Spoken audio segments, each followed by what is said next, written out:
എന്തുകൊണ്ടാണ് ദൈവം ഒരു മരപ്പണിക്കാരനെ തിരഞ്ഞെടുത്ത് ലോകരക്ഷകനായ ക്രിസ്തുവിന്റെ വളർത്തുപിതാവാക്കിയത്? ദൈവത്തിന് വേണമെങ്കിൽ ഒരു രാജാവിനെ തിരഞ്ഞെടുക്കാമായിരുന്നു, ഒരു മഹാപുരോഹിതനെ തിരഞ്ഞെടുക്കാമായിരുന്നു, എന്തിന് ഇസ്രായേലിലെ തന്നെ ശക്തനായ ഒരു മനുഷ്യനെ തന്നെ തിരഞ്ഞെടുക്കാമായിരുന്നു. പകരം ദൈവം തിരഞ്ഞെടുത്തത് ജോസഫിനെയാണ്.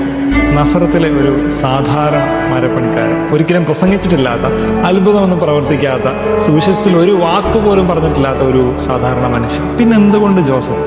കാരണം വിശുദ്ധ യോസേപ്പിതാവിന് ഒരു വിശ്വസ്ത ഹൃദയമുണ്ടായിരുന്നു.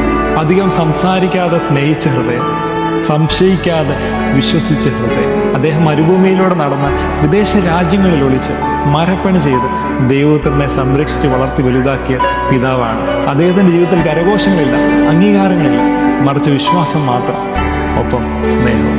ഉറങ്ങുമ്പോൾ പോലും ശ്രമിക്കുന്ന വിശുദ്ധനാണ് യോസേപ്പിതാവ്. അതുകൊണ്ട് നിങ്ങൾ അസ്വസ്ഥരാണെങ്കിൽ, ദുഃഖിതരാണെങ്കിൽ, ജീവിതത്തിൽ അനിശ്ചിതത്വം അനുഭവപ്പെടുമ്പോൾ നമുക്ക് പ്രാർത്ഥിക്കാം, വിശുദ്ധ യോസേപ്പിതാവേ, ഞങ്ങൾക്ക് വേണ്ടി മാധ്യസ്ഥം വഹിക്കണമേ.